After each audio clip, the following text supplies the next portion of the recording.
Spontaneous होगा। ठीक है ना। हेडिंग हम लोगों ने दिया था criteria of spontaneity and equilibrium. देखिए तीन के बारे में हम लोगों को यहाँ डिस्कस करना है। एक तो जो है क्या कहते हैं कि जो है इंट्रोपी चेंज के बारे में, दूसरा ये है कि जो है गिब्स फ्री एनर्जी के बारे में, और वर्क फंक्शन, तीन के बारे में हम लोगों को डिस्कस करना है।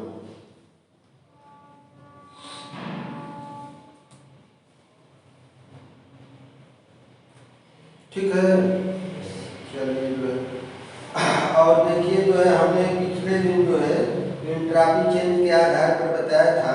देखिए जब भी कोई जो है प्रोसेस इक्विलिब्रियम में हो तो कोई भी पैरामीटर चेंज की वैल्यू जीरो होगी। एक तो रट लीजिए, देखो उसमें लाइट जल रही है। हाँ सर वैसे चल रहा है, ऑन किया गया है। पहले तो नहीं चलता था। हाँ लेकिन अब चल रहा है। अच्छा चल रहा है, लाइट किया जा रहा है। तो एक तो ये है कि अगर वो इक्विलिब्रियम में है तो चेंज की वैल्यू जीरो होगी, चाहे वो एंट्रोपी हो, वर्क फंक्शन हो, गिब्स फ्री हो। अब बात है कि जब स्पॉन्टेनियस होगा तब वैल्यू जो है जीरो से कम होगी कि जीरो से ज़्यादा हो। तो देखिए जब भी कोई स्पॉन्टेनियस प्रोसेस हम लेंगे, जैसे मान लीजिए हमने जो है वाटर ले लिया, वाटर का वेपोराइजेशन हो रहा है।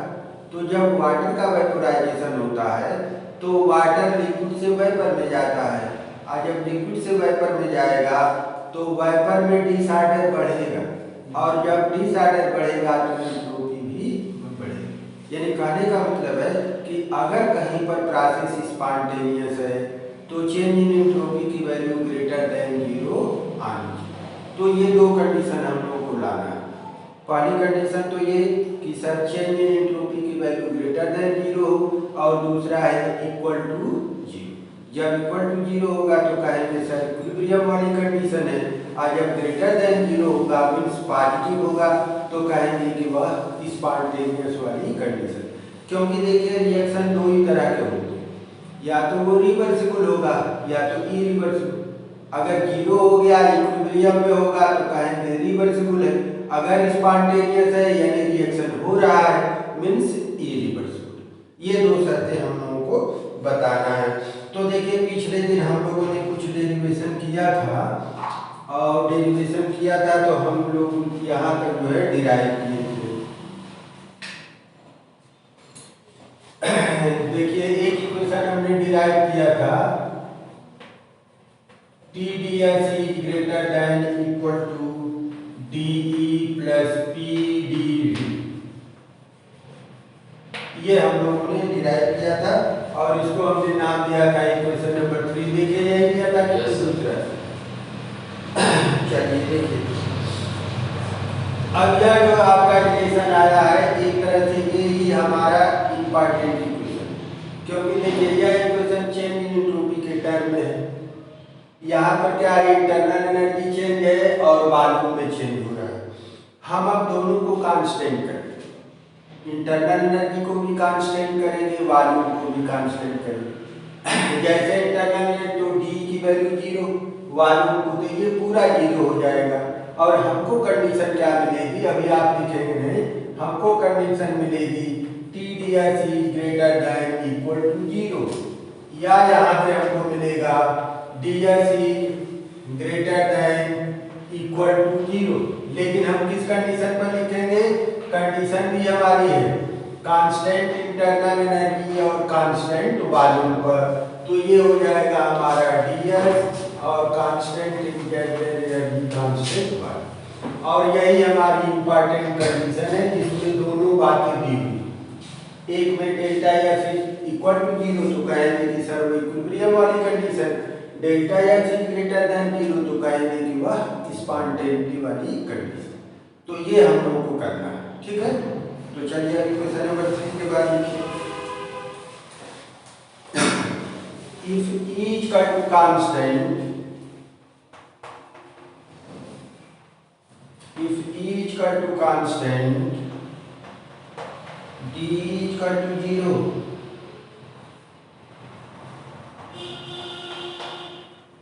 and V is equal to constant, DB is equal to 0,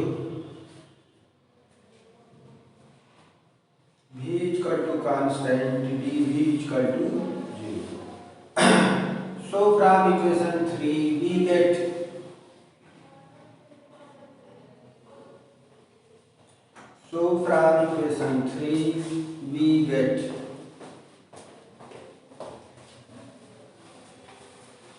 अब ये लाइनें उतारिए, ये और फिर उसके बाद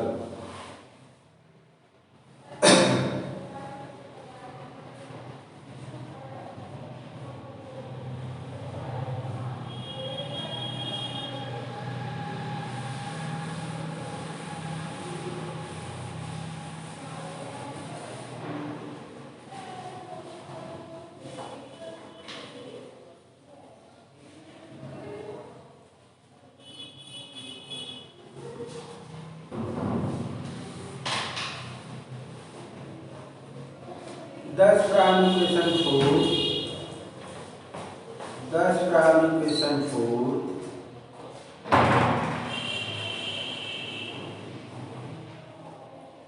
three conditions are arised. Thus from equation 4 three conditions are arised.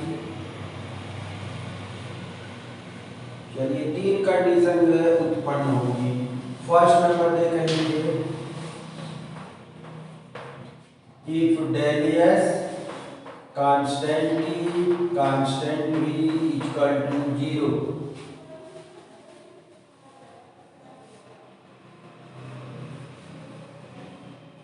पहली कंडीशन हमने 0 को मान लिया, equal to 0, then process will be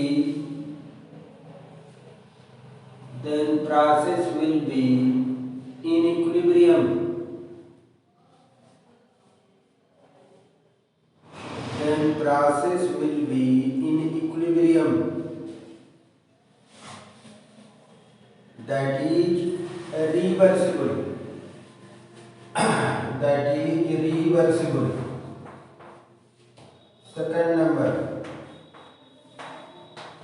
del s constant t constant v greater than 0 are positive,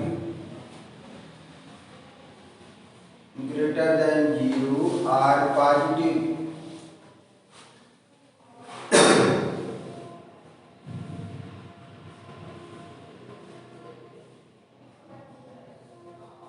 Then process will be spontaneous. Then process will be spontaneous. That is irreversible. That is irreversible. देखिए दो condition तो इसमें equation number 4 की मदद से हमने लिखा है, एक हम अपने मन से बनाए और वो जो कंडीशन बनाएंगे वो थर्ड नंबर होगा। If del s constant e constant v less than 0 are negative, less than 0 are negative, इसको हम अपने मन से बनाएं।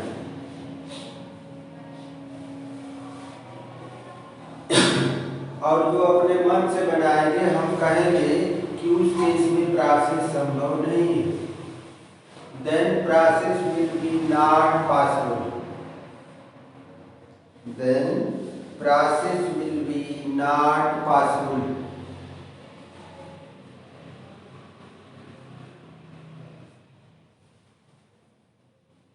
प्रोसेस संभव नहीं।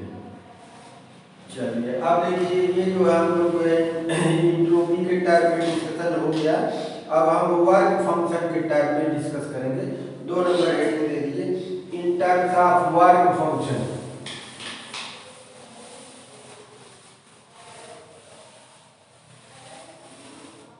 हेडिंग दीजिए, in terms of work function ORR Helmholtz free energy और Helmholtz free energy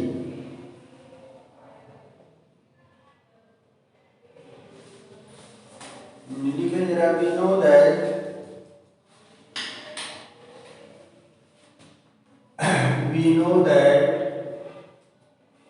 A is equal to E minus TS. We know that A is equal to E minus TS.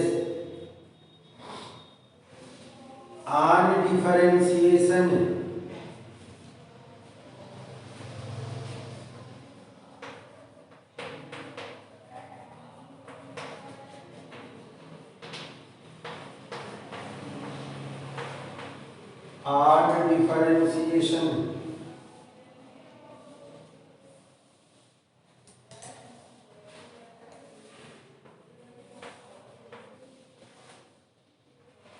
इसको थोड़ा differential करने के बाद इस तरह से इसको रीअरेंज करेंगे।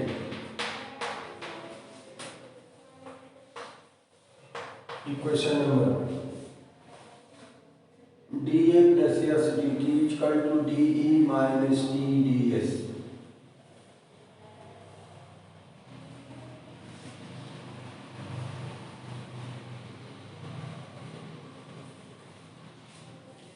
ठीक है, आगे लिखे and we also know that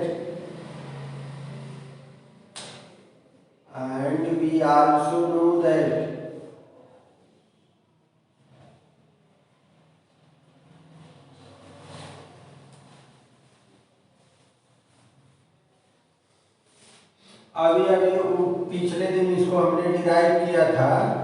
TDS is greater than equal to DE plus PDV। पिछले दिन हमने आपको जोड़ के दिखाया था। TDS is greater than equal to DE plus PDV। आइए जो है देखिए, यह जो रिलेशन दिया हुआ है इसकी मदद से हम इसका मान निकालेंगे। यानी इसको ले जाएंगे इधर, इसको लाएंगे इधर। Minus PDV greater than equal to DE minus TDS। DE minus TDS और DE माइनस TDS और माइनस PDV। इसमें क्या रिलेशन होगा सोचिए। हमने राइट वाले को लेफ्ट में लिख दिया, लेफ्ट वाले को राइट में लिख दिया। हाँ, लेस देन हो जाएगा। देखिए उलट जाएगा, ये ग्रेटर देन है तो लेस देन, इक्वल टू तो ऐसे ही रहेगा। जब राइट को लेफ्ट में, लेफ्ट को राइट में लिखेंगे तो साइन बदल जाता है।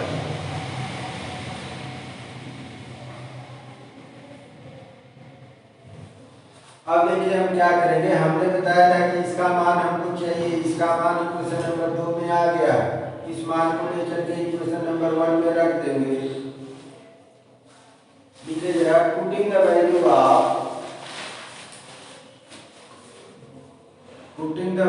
ऑफ ये पूरा लिखेंगे ब्रैकेट में DE minus TDS, DE minus TDS in equation 1 में,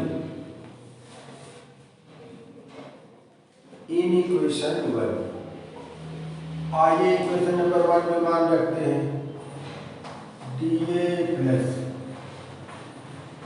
यस dt। अब यहाँ लिखते हैं less than equal to minus PDV या DA less than equal to minus PDV minus S dt। Equation number 3 minus PDV minus S dt। Equation number 3।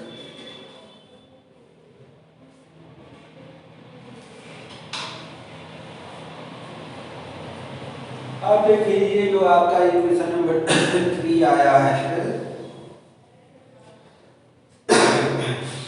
अब यहाँ से हम जो है वॉल्यूम को कांस्टेंट करेंगे, टेम्परेचर को कांस्टेंट करेंगे, तो हमको रिलेशन तुरंत मिल जाएगा। चेंज इन वर्क फंक्शन की वैल्यू जो है मिल जाएगी, जो इक्वल टू लेस देन 0 के बराबर हो। लिखे गया if v equal to constant, if v equal to constant dv equal to 0, dv equal to 0 and t equal to constant, t equal to constant, dt equal to 0. So from equation 3 we get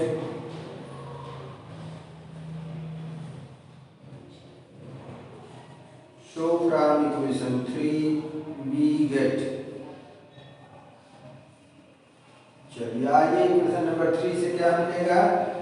तो देखिए हम equation number 3 को लिखेंगे किस condition में, constant volume constant temperature, तो इधर के सारे टर्म हो जाएंगे 0। कांस्टेंट वॉल्यूम कांस्टेंट टेम्परेचर, इधर के सारे टर्म हो जाएंगे 0। ये हो गया हमारा इक्वेशन नंबर 4।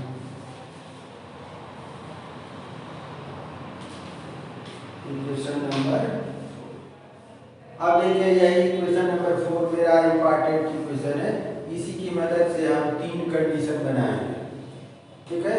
तो 10 prime equation 4, 10 prime equation 4, 3 conditions are arised, 3 conditions are arised. First number, if del A equal to 0,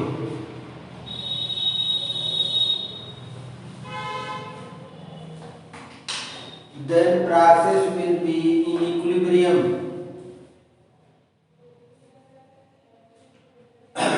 Then process will be in equilibrium.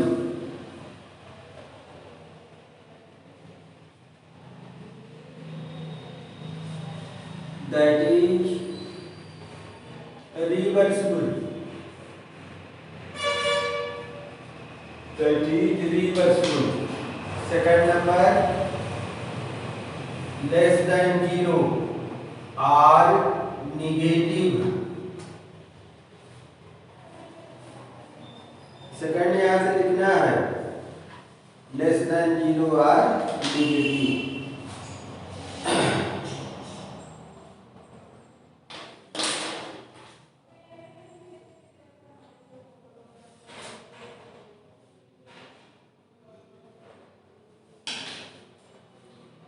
Then process will be spontaneous.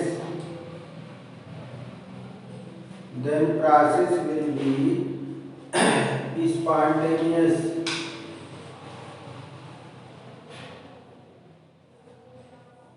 That is irreversible. That is irreversible. Third number, ये अपने मन से बनाएंगे और लिखेंगे greater than 0 or positive, greater than 0 or positive.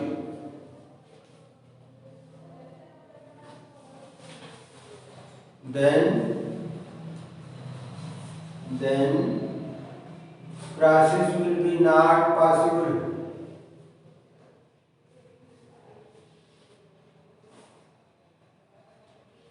Then process will be not possible.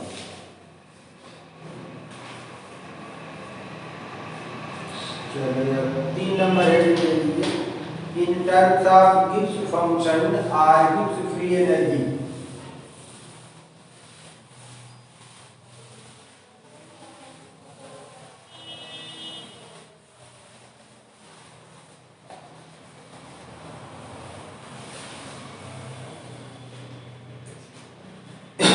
in terms of Gibbs function or Gibbs free energy.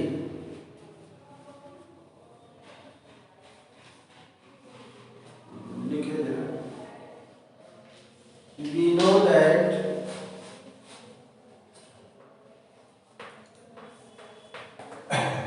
G is equal to H minus Ts और G is equal to H की value होती है E plus PV minus Ts।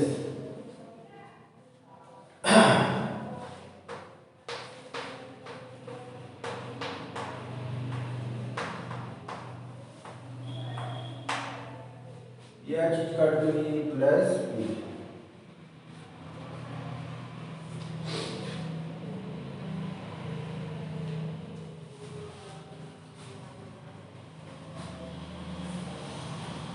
on differentiation differentiate करिए G का dG E का dE plus PdV plus DdP minus TdS minus SDT minus TdS minus SDT। और फिर इसको थोड़ा इस तरह से रीअरेंज करना पड़ेगा dG माइनस VdP और प्लस SDT, यानी VdP को इधर करना पड़ेगा SDT जो शेष बचे उसको लिखिए DE plus PdV minus TdS। ये आपका कहलाएगा इक्वेशन नंबर 1। इसको थोड़ा ये दूसरी वाली लाइन सेट करना पड़ेगा कि हम इसको इसके साथ लेंगे, इसको इसके साथ।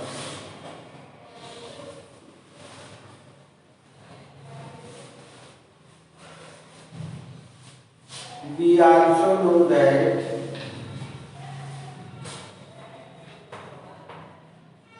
TdS is greater than dE plus PdV. We also know that TdS is greater than dE plus PdV. देखिए ये जो रिलेशन हमने लिखा है इसकी मदद से हम इसका मान निकालेंगे, इसीलिए हमने इसको एक तरफ किया है। तो इसका मान निकालने के लिए यानी इसको भी इधर ले जाना पड़ेगा, तो इधर हो जाएगा जीरो greater than equal to DE plus PdV minus TdS।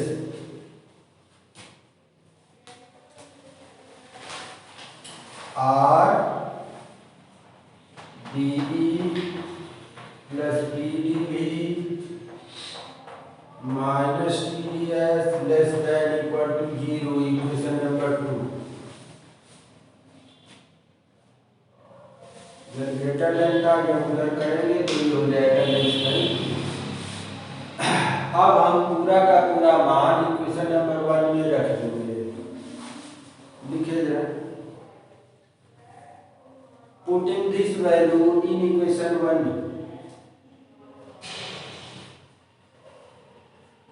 putting this value in equation 1, we get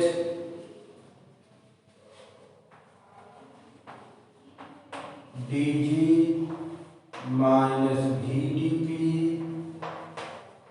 plus SDT less than equal to 0।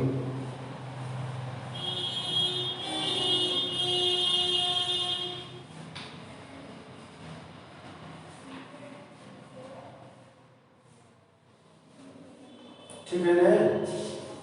सीधे सीधे हमने मान रखा है। यहाँ से देखिए dG की वैल्यू निकालिए। dG इसी क्रम में ये इधर जाएगा तो ये हो जाएगा VdP प्लस और माइनस SDT माइनस।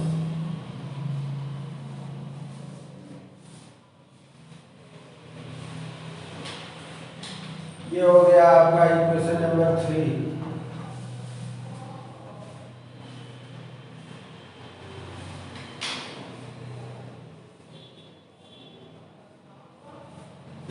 अब देखिए, अब हम क्या करेंगे, प्रेशर और टेम्परेचर को कांस्टेंट मानेंगे, तुरंत हमको कंडीशन मिल जाएगी। लिखे जरा, P equal to constant, if P equal to constant, dP equal to 0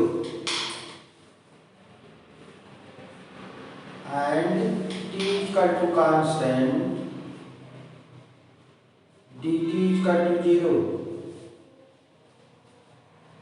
So from equation 3 we have, so from equation 3 we have,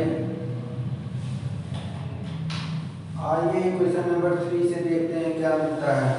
तो अब कंडीशन अप्लाई कीजिए, ये हो जाएगा del G constant P constant T और इधर less than equal to 0, equation number 4।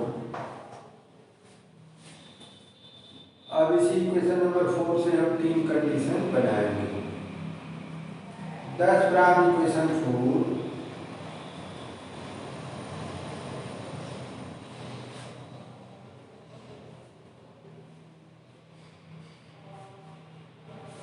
10 from equation 4 3 conditions may be arised, 3 conditions may be arised। First number देकर लिखिए, if del G constant P constant T equal to 0, equal to 0, then process will be in equilibrium, then process will be in equilibrium,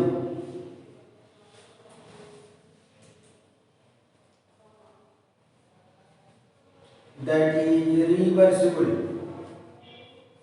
that is reversible। Second number, greater than less than 0 or negative. Second condition बनाइए, if del G less than 0 or negative, then process will be spontaneous, then process will be spontaneous, that is irreversible,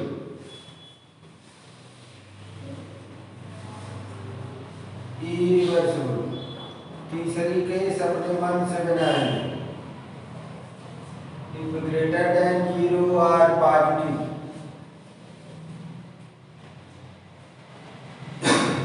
if greater than 0 are positive, then process will be not possible, then process will be not possible। तो ये रहा जो है criteria कि कब process spontaneous होगा, कब process आपका जो है इक्विलिब्रियम में होगा जो है। अब देखिए 2 नंबर का क्वेश्चन आपसे पूछता है, जो केवल साइन के आधार पर कहता है कि आप बताइए कि कोई प्रोसेस होगा क्यों। केवल साइन दे देगा और कहेगा कि साइन के आधार पर आप बताइए कि प्रोसेस संभव है। ठीक है, तो चलिए जरा इसके लिए हेडिंग लीजिए, प्रीडिक्शन, प्रीडिक्शन, PREDICTION, प्रिडिक्ट करना मतलब पता लगाना, prediction of direction, prediction of direction ORR occurrence of a chemical reaction, occurrence of a chemical reaction। चलिए ये हम लोगों को पता लगाना है कि कोई केमिकल रिएक्शन होगा कि नहीं, ठीक है। और कैसे पता लगाना है तो देखिए आगे थोड़ा सा समझिए।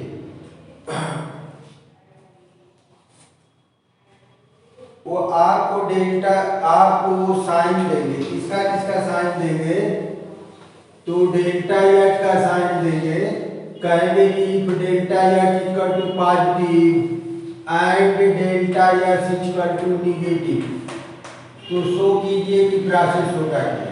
ये दो का साइन आपको देंगे, if delta H equal to positive and delta S equal to negative then process will occur or not. तो अब हम लोग ये देखें कि अगर साइन के ही आधार पर हम रिएक्शन को बता सकते हैं कि होगा कि नहीं, तो डेल्टा एच और डेल्टा एस के कितने साइन संभव है। तो आइए अगर हम एक तरफ डेल्टा एच लिखें और एक तरफ डेल्टा एस लिखें, ये देखिए, तो एक तो ये है कि दोनों का साइन पॉजिटिव, एक कंडीशन तो ये बनती है कि दोनों का साइन पॉजिटिव हो तो रिएक्शन होगा कि नहीं। दूसरी कंडीशन ये बनती है कि सर दोनों का ही साइन निगेटिव हो तब रिएक्शन होगा कि नहीं। और तीसरी कंडीशन जो इन्होंने पूछ रखा, डेल्टा एच पॉजिटिव और डेल्टा एस निगेटिव, तब रिएक्शन होगा कि नहीं। और चौथी कंडीशन बनेगी अगर डेल्टा एच निगेटिव है, डेल्टा एस पॉजिटिव है, तो रिएक्शन होगा कि नहीं। तो ये चार तरह के कंडीशन संभव है। चार क्वेश्चन जो है बनते हैं डेल्टा एच और डेल्टा एस के साइन के आधार पर कि रिएक्शन आपका होगा कि नहीं होगा जो है। तो चार कंडीशन को हम लोग डिस्कस कैसे डिस्कस करेंगे, तो देखिए हमने पिछले दिन बताया था कि जो फ्री एनर्जी है या गिब्स फ्री एनर्जी है, ये बहुत ही इंपॉर्टेंट पैरामीटर है। इसकी मदद से हम बता सकते हैं कि कोई प्रोसेस होगा कि नहीं होगा, कोई रिएक्शन होगा कि नहीं होगा। तो देखिए होगा क्या कि एक हम लोग जो है फ्री एनर्जी का फार्मूला जानते हैं कि इक्वल टू होता है H माइनस TS, ये फार्मूला जानते हैं। हम इस फार्मूला को अगर डेल्टा जी के टर्म में लिखें तो delta G equal to delta H minus T into delta. अब इस फार्मूला में ये दोनों प्रेजेंट है, डेल्टा एच भी है और डेल्टा एस है, और इसकी मदद से हम बताएंगे कि डेल्टा जी का साइन क्या है, और डेल्टा जी के साइन के आधार पर हम बता देंगे कि रिएक्शन होगा कि नहीं होगा। देखिए कोई जब रिएक्शन होने की बात करते हैं हम, रिएक्शन होगा कि नहीं, तो उस समय हम बात ये करेंगे इरिवर्सिबल रिएक्शन की बात करते हैं। अगर कोई आपसे पूछता है रिएक्शन होगा कि नहीं, उस कंडीशन का मतलब है वो इरिवर्सिबल की बात कर रहा है। जब प्रोसेस इरिवर्सिबल होता है तभी हम लोग कहते हैं कि हो रहा, ठीक है। तो अब जो है अभी हमने डेल्टा जी के टर्म में आपको पढ़ाया था कि कब प्रोसेस इरिवर्सिबल होगा, तो कंडीशन आएगी डेल्टा जी का मान 0 या निगेटिव होना चाहिए, सॉरी लेस देन 0 या निगेटिव होना चाहिए। तो एक ही कंडीशन है जब प्रोसेस होगा, कंडीशन क्या है, delta G is less than, अगर डेल्टा जी की वैल्यू लेस देन 0 है तो प्रोसेस होगा। अगर इसके अलावा कोई दूसरी कंडीशन मिलती है तो हम कहेंगे कि प्रोसेस हमारा संभव नहीं। अब चलिए तब साइन के आधार पर उसको डिस्कस करते हैं। अब साइन के आधार पर चार केसेस बनेंगे। फर्स्ट सेकंड उसी में हमारा तीसरे नंबर वाला केस है जो अक्सर पूछा जाता है, if delta H equal to positive and delta S equal to negative then process will occur or not. 2 नंबर का क्वेश्चन लिखे जाए।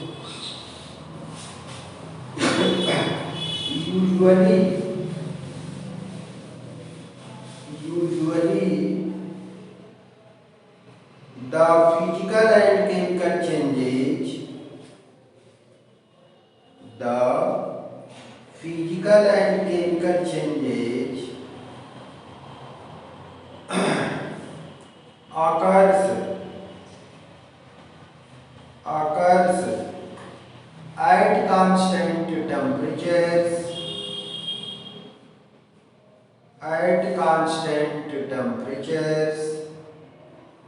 and pressure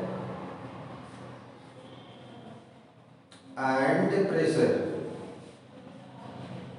The direction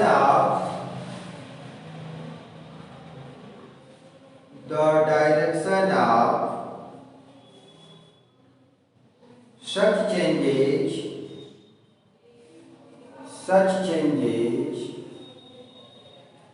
can be predicted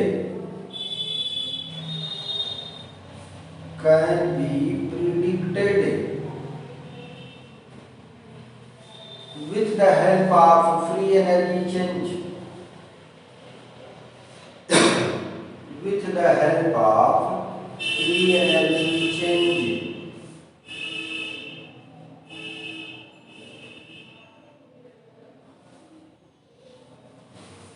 चलिए आगे लिखिए, we know that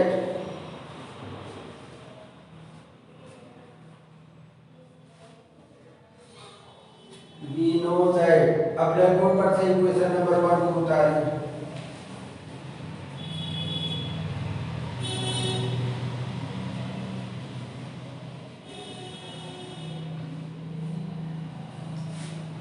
चलिए, at constant temperature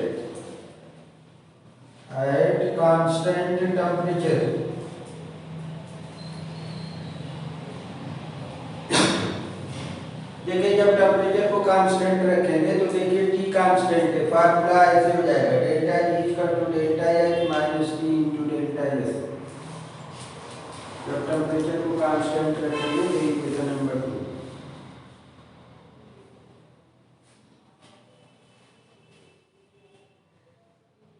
equation number 2 देखिए, यही इक्वेशन नंबर 2 है जिसकी मदद से हम ये बताएंगे कि कब प्रोसेस होगा, कब प्रोसेस नहीं। इसी इक्वेशन नंबर 2 की मदद से हम बताएंगे। तो चलिए लिखिए, this equation 2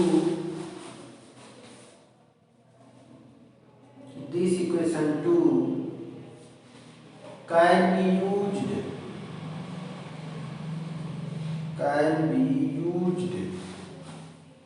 TO2 predict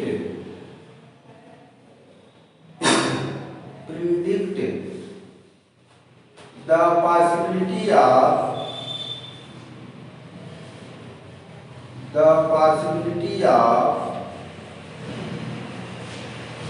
chemical reactions. The possibility of chemical reactions. The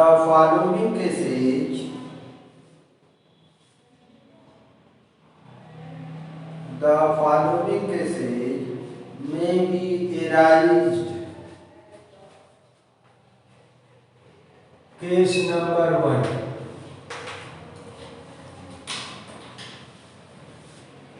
When delta H is equal to positive and delta S is equal to positive, दोनों ही पॉजिटिव हैं,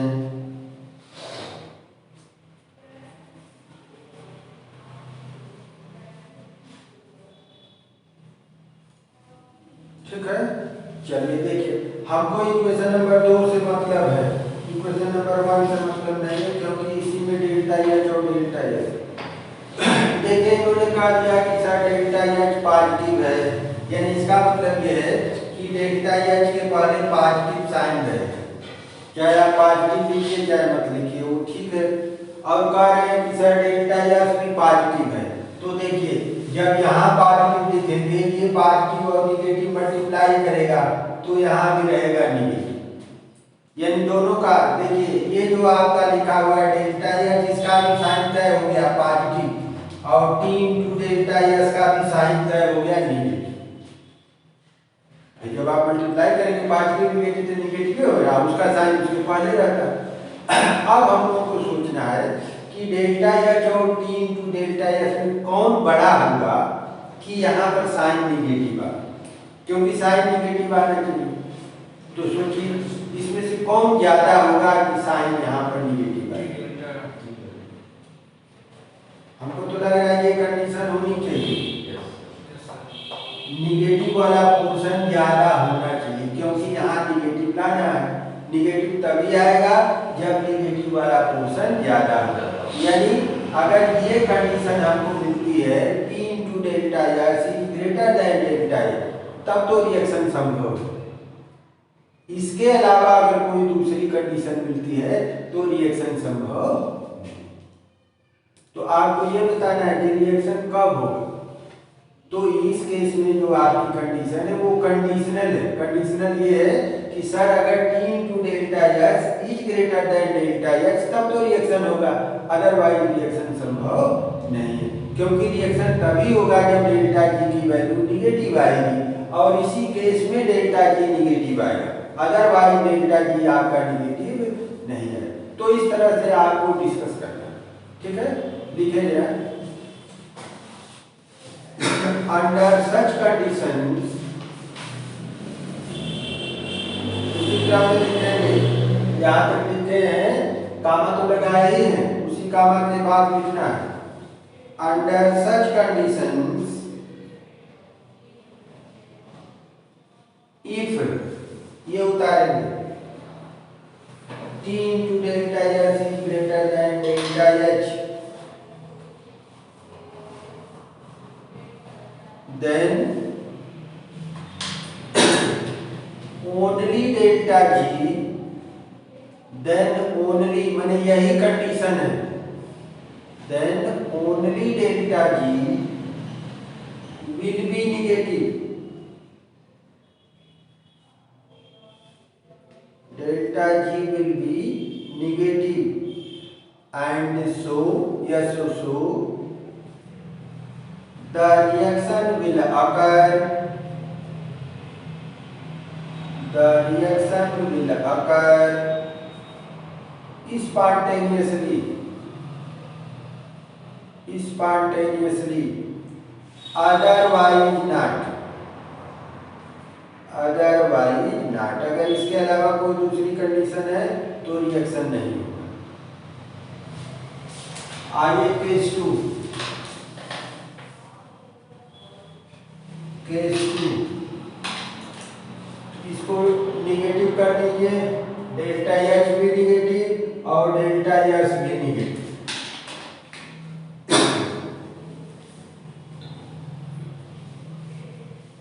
when delta S equal to negative and delta S equal to negative, दोनों ही negative.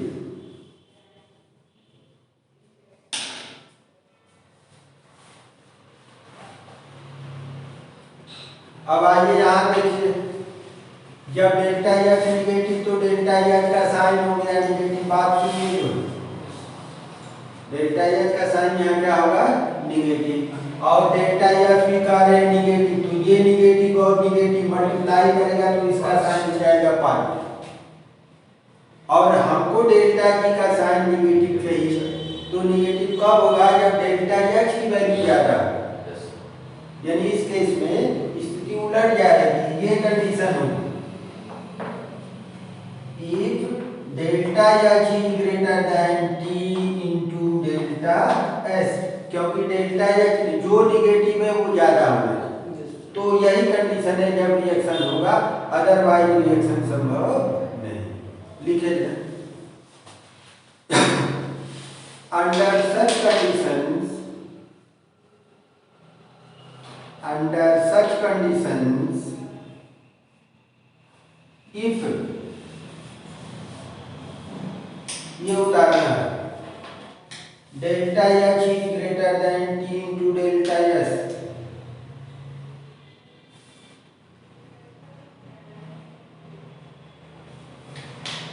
then only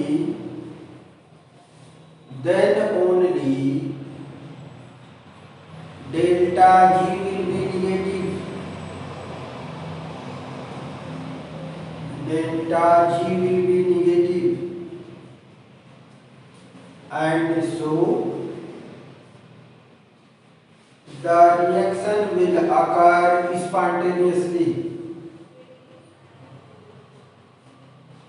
reaction will occur spontaneously, otherwise not, otherwise not. अगर इसके अलावा कोई दूसरी condition होगी तो रिएक्शन नहीं होगा। आइए केस 3, डेल्टा एक्स तो पॉजिटिव है लेकिन डेल्टा एस निगेटिव है। when delta x is equal to positive and delta s is equal to negative।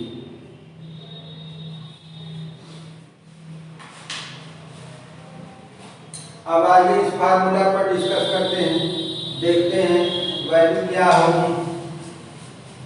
तो देखिए इन्होंने कहा दिया है, देखिए कि डेल्टा एक्स पॉजिटिव है तो डेल्टा एक्स का साइन तो पॉजिटिव हो गया। ये भी आपका ये निगेटिव है तो ये निगेटिव और निगेटिव मल्टीप्लाई करेंगे, इसका भी साइन पॉजिटिव हो गया, दोनों के साइन पॉजिटिव। अब सोचना है डेल्टा की निगेटिव होगा कि नहीं? नेगेटिव होगा। कब होगा? जब दोनों पॉजिटिव होगा तब कहाँ से निगेटिव होगा? कम से कम एक निगेटिव होना चाहिए। तो दोनों जब पॉजिटिव है इसका मतलब है डेल्टा जी का वैल्यू हमेशा पॉजिटिव है, और जब हमेशा पॉजिटिव होगा मीन्स रिएक्शन कभी नहीं होगा। वही कंडीशन पूछा हुआ है, यही तीसरी कंडीशन पूछा हुआ है जिसमें रिएक्शन कभी नहीं होगा। चौथी वाली कंडीशन में रिएक्शन हमेशा होगा। तो ये तीसरा चौथा को अक्सर पूछता है क्योंकि हमेशा वैल्यू पॉजिटिव आएगी। रिएक्शन तभी होगा जब डेल्टा की आपका निगेटिव होगा। लिखिए जरा, under such conditions, under such conditions delta G will be always positive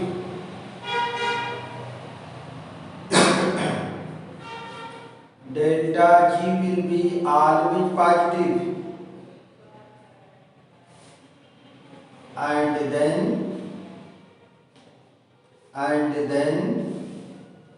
reaction will never take place,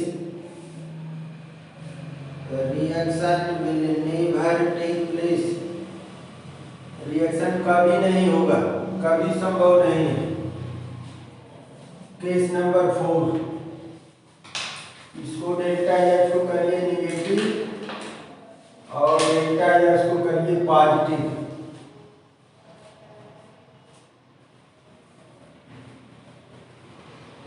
delta x negative है, डेल्टा एक्स पॉजिटिव है।